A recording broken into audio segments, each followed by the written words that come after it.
अखंड मंथन के सभी दर्शकों को नमस्कार। भविष्य दर्पण के आज के नए एपिसोड में आप सभी दर्शकों का हार्दिक अभिनंदन है, स्वागत है। आज हम आपको दिखाएंगे कि कैसे मानव की प्रजाति नमक के दलदल में समाने जा रही है। तो आज के अंक में भविष्य की नई झलक, जिसका आधार है वैज्ञानिक। जैसे कि आप सभी जानते हैं कि ग्लोबल वार्मिंग के कारण समुद्र का जलस्तर तेजी से बढ़ रहा है और इसी संदर्भ में वैज्ञानिकों ने एक नया शोध किया है। वैज्ञानिकों का मानना है कि समुद्र के जलस्तर में वृद्धि के कारण संसार में जितने भी नमक के दलदल हैं वह 90% से अधिक जलमग्न हो जाएंगे, जबकि यह जैव विविधता को बनाए रखने के लिए बहुत ही महत्वपूर्ण क्षेत्र है। समुद्र से जुड़ी अर्थव्यवस्था पर भी इसका बहुत व्यापक असर पड़ सकता है। पर्यावरण को संतुलित बनाए रखने में नमक के दलदल की महत्वपूर्ण भूमिका मानी जाती रही है। लेकिन डाउन टू अर्थ की एक रिपोर्ट के अनुसार संसार में जितने भी नमक के दलदल हैं उनमें से 90% से अधिक समुद्र के स्तर बढ़ने से उसके भीतर समा सकते हैं। पिछले 50 वर्षों से मरीन बायोलॉजिकल लेबोरेटरी के शोधकर्ता इस बात पर शोध कर रहे हैं और वनस्पतियों की निगरानी कर रहे हैं, जिससे दलदली घासों की प्रजातियों पर अधिक नाइट्रोजन स्तर के प्रभाव को जाना जा सके।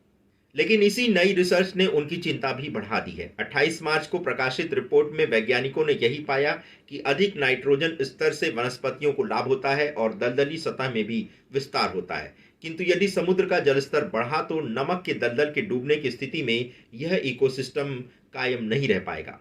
अब सबसे बड़ा प्रश्न ये है कि आखिर ये नमक के दलदल हैं क्या? तो नेशनल ओशिएनिक एंड एटमॉस्फेरिक एडमिनिस्ट्रेशन के अनुसार नमक के दलदल समुद्र के तट से सटी वह आर्द्र भूमि है जो ज्वार द्वारा लाए गए खारे पानी से भर जाती है और फिर उसमें से पानी निकल जाता है।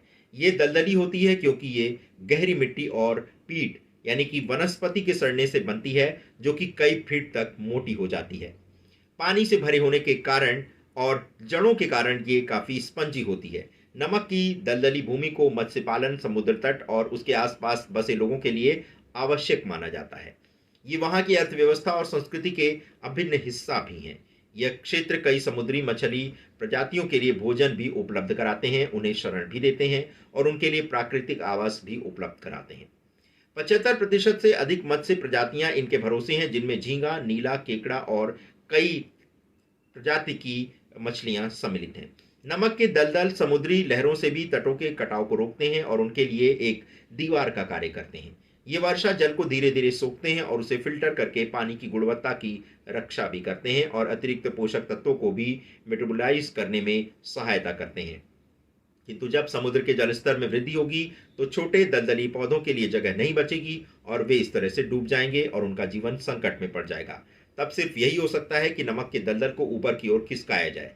लेकिन वैज्ञानिकों का यह भी मानना है कि नमक के दलदली पौधों की रक्षा के लिए ये उपाय भी कारगर नहीं हो पाएगा। कुछ स्थानों पर तो ये संभव ही नहीं होगा। एमबीएल के एक वैज्ञानिक जेवियट लॉरेट का कहना है कि समुद्र स्तर में वृद्धि नमक के दलदल के लिए बहुत ही गंभीर खतरा है। इसे इकोसिस्टम के साथ साथ और भी गंभीर खतरे के रूप में देखा जाना चाहिए और इस पर हमें ध्यान भी देना होगा और सीखना होगा कि कैसे हमारे नुकसान को कुछ हद तक कम किया जा सकता है, ताकि ये दलदल प्रकृति के साथ साथ मानव के लिए भी महत्वपूर्ण भूमिका निभाते रहें।